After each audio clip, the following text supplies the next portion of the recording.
Coucou les loulous, tonga sondry ato anatin'ny page amin'lo gasy misaotra antsika hatrany manaraka araka ny fanarahana azy tokony ho maly ary tsika nandefa ny tsioronan-tsary ty fa noho ny antony ara-pahasalamana dia androany voalasa ilay izy dia hiresaka momba ny fuite urinaire isika na ny fandehanan'ny pipi tsy voatazon'le tadavianao zany amin'ny fotoana rehetra tsy eritreretinao akory ary mety ihany koa hoe tsy te pipi kory ianao amin'ny fotoana anankiray. Raha ny fisehony zao dia efa somary lazaintsika tao anatin'ny commentaire atao hoe mety hoe rehefa mievina ianao, rehefa faly ianao, rehefa mikikika ianao, rehefa misaoty ianao na hoe manao zavatra fanaonao isan'andro dia latsaka ny pipi anao. Raha ohatra ka ny statistika no resahana dia 500 be zao isika eto ambonin'ny tany no tratran'izay fuite urinaire izay. Tsy lahy tsy vavy tsy kely tsy lehibe fa mety ho tratran'izay avokoa zany hoe fahasalamam-bahoaka mihitsy zany eto no resahantsika. Mety misy zao tsika mantsy mijery an'ity horonan-tsary ity dia hoe ve tsy za rery ny tratran'izany tsy ianao rery fa 500 be zao atsika ny tratran'izany satria na za rehefa tratran'izany fuite urinaire zany tadidiko tsara mihitsy tamin'ny 2019 tamin'ireny barehananao boly reny dia nikikikako tampoka ako dia latsaka amin'ny pipiako nefa za tsy te pipi akory dia gagabe dia nresaka tamina dokotera izay mihitsy ny tokony ataontsika aloha rehefa tratra le fuite urinaire voalohany hoe manantona dokotera dia izy no miteny anao hoe mety ho zao mety ho zao mety ho zao mety ho zao.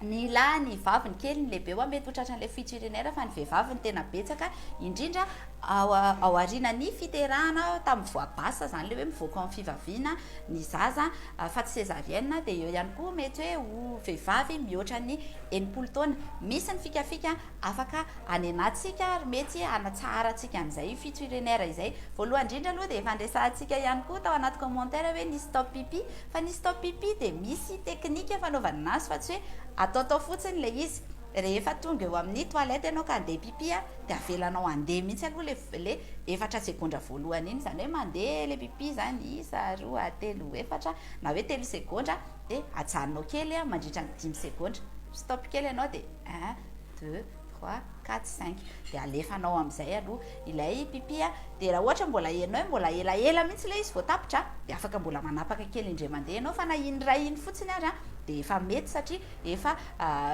exercice ny ao ambany ao izay teneniko izay. Fa rehefa tena tady ho tapitra le pipi tsy afaka manao an'le stop pipi intsony ianao fa sao dia mieritreritra le tatavy hoe mandefa afatra ny avy any amin'ny atidohanao hoe tapitra le pipi dia atsahan'le pipi nefa mbola misy ambony ao anatiny ao dia lasa tsy vita hatramin'ny farany zany ny pipi anao dia lasa sahirana ianao raha lasa zatra an'izay ny tatavy anao zany mbola misy ambona pipi ao nefa tsy alefany hatramin'ny farany le izy. Ny voalohany zany aloha zany dia ny stop pipi. Ny faharoa manarakaraka an'izay dia raha somary ngezangeza ianao zany hoe somary bota mihitsy zany moa ianao dia ny tsara manenanena kely satria le habe anao iny manisy pression eo amin'le tatavy dia lasa latsaka ho azy ohatran'izay ihany koa ny pipi.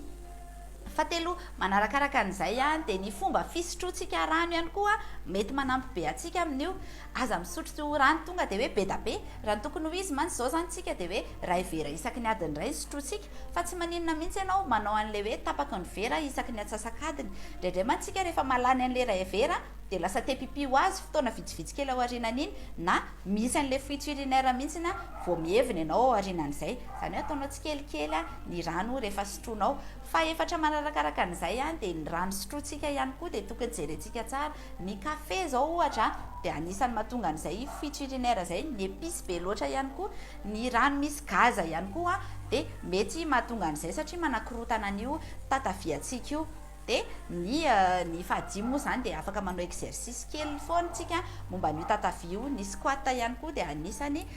manetsiketsika ny ao ambanimbanytsika hoe le mitingitingina dia mitsangana dia mitingitingina dia mitsangana sady mahazo fe ianao amin'ny mahazo fitomenana milamina tsara ny tatavy sy ny ao ambany rehetrarehetra dia andramo aloha izay dia raha mbola mahita fika ianao akoatran'izay dia alefaso ao anatin'ny commentaire ao ihany dia misaotra antsika foana manaraka ny pejy mbola resaka zavatra be da be tsika manaraka fa okizay satria ny datako efa niakatra zay bye bye.